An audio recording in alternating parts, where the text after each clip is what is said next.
j'ai l'espoir que le Québec va franchir la rivière, de se dire l'enrichissement, il n'est que pour quelques-uns. Moi, je pense que l'enrichissement que l'on recherche et que l'on peut développer, c'est un enrichissement collectif. Je le dis souvent, comme dirigeant d'entreprise, c'est faramineux, le nombre de demandes, le nombre d'appels des gens qui veulent nous rencontrer. Et je les reçois tous. Les comédiens, les gens des universités, les gens des musées, les gens des théâtres, les gens des opéras, des orchestres, les gens de tous horizons qui ont besoin d'argent. Et je vois l'essor de ces besoins-là. Je vois de moins en moins d'entreprises qui vont être capables de contribuer au-delà des argents gouvernementaux. Et je me dis, on a un discours à avoir entre nous.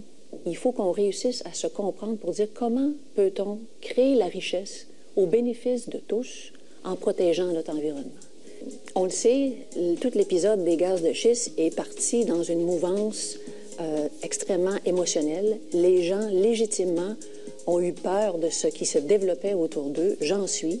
Et comme vous le savez, j'ai été de ceux et celles qui ont dit aux producteurs, levez un peu le pied sur la pédale parce que présentement, les gens ne vous comprennent pas.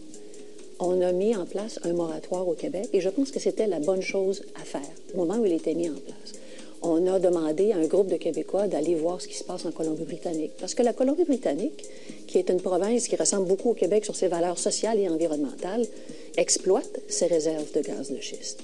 Alors, quand on dit, a priori, avant même d'avoir eu les conclusions de ces gens-là qu'on a mandatés, qu'on se questionne fondamentalement sur le dire, est-ce qu'on va le faire ou pas, et qu'on est presque en train, non pas de fermer la porte, mais de l'emmurer, moi, je me pose des questions. Si la Colombie-Britannique, qui est une province qui produit de l'hydroélectricité et qui a des raisonnements sociaux et environnementaux très poussés comme les nôtres, s'est fait une tête sur l'exploitation de cette ressource-là, j'aimerais, moi, la comprendre, cette décision-là. L'Allemagne, qui avait imposé un moratoire, est en train de dire, bien, peut-être, et voici de quelle manière ça devrait se faire. Donc, il y a d'autres territoires, tout partout autour du Québec, qui ont fait le choix d'aller de l'avant. Il y en a d'autres qui ont pris le choix d'un moratoire. Encore une fois, je ne remets pas en question le fait qu'on prenne le temps de le regarder.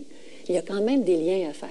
Un autre lien, c'est de dire, on pourrait être confortable avec l'exploitation du pétrole de shale anticostier.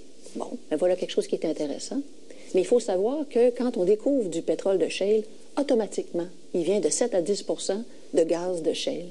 On va faire quoi, anticostier? Il va bien falloir qu'on se pose des questions. Et c'est ce genre de dialogue-là qu'on devrait avoir tout le monde ensemble. Que pensez-vous du point de vue de Sophie Brochu? Réagissez. Écrivez-nous à rdieconomie@radiocanada.ca.